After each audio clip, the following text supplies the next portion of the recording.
Modules, maintainers, moaners and multiples. It's Monkchips in 3 minutes.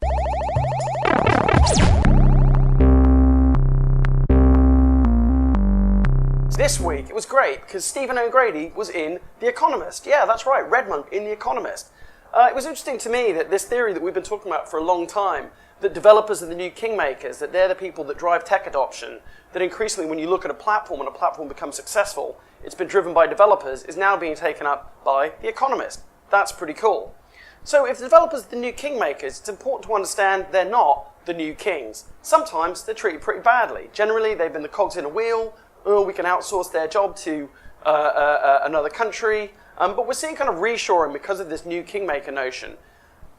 Let's think about the way that we build software today. So, you know, I've been known to say that developers today are about post-open source software. You know, fuck the license, just get it on GitHub and move on. That's kind of fine, but of course, for a lot of people, they're doing something that is a labor of love. Perhaps they're not being paid for it, and loads of other people are relying on it. Then you've got the moaners. People are out there, they're going, why haven't you done this requirement? Why haven't you done that? Oh, I need this edge case supported. Fix it, sort it out. Treating people really rudely that are doing something for free that others rely on. And there's something really wrong with that. Now, when OSS Feels, which was a conference last year, there were a lot of sort of tweets coming out that people were kind of feeling undervalued and they weren't being paid, and there were some core communities, notably Django, feeling a little bit sort of like, why are we not being paid for doing all of this good work? And initially, I kind of thought, well, get a commercial model, sort it out, get some sponsorship, get some patrons, find a big vendor that's got some money, because that's the world I live in. It's easy for me, I'm entitled.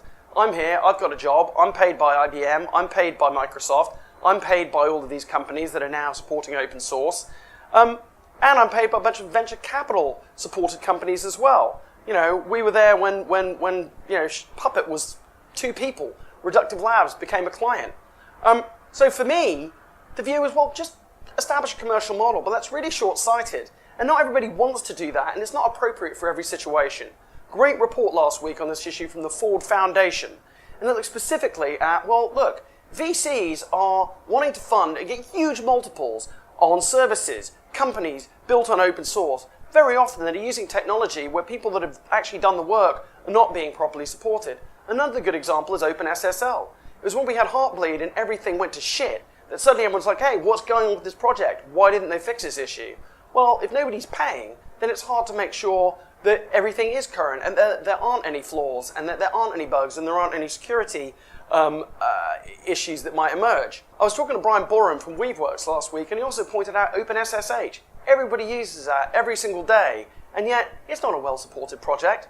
So let's think about that. Sometimes it's just to chip in. Let's celebrate those maintainers and say thanks, and not be such dicks all the time. I mean, when I ran a venue and I was providing space for free to people run meetups, I did amazing things. One time people came in, they had the venue for free, they got good, decent oven-baked pizzas from up the road. Next day, they complained there were too many olives. Don't complain, there are too many olives. It's time to celebrate the maintainers so that we can build a better industry and all get on with our work and with our lives. If you like this show, if you've got any comments, comment, subscribe, follow, and share. Thanks a lot. That's Monkchips in 3 minutes.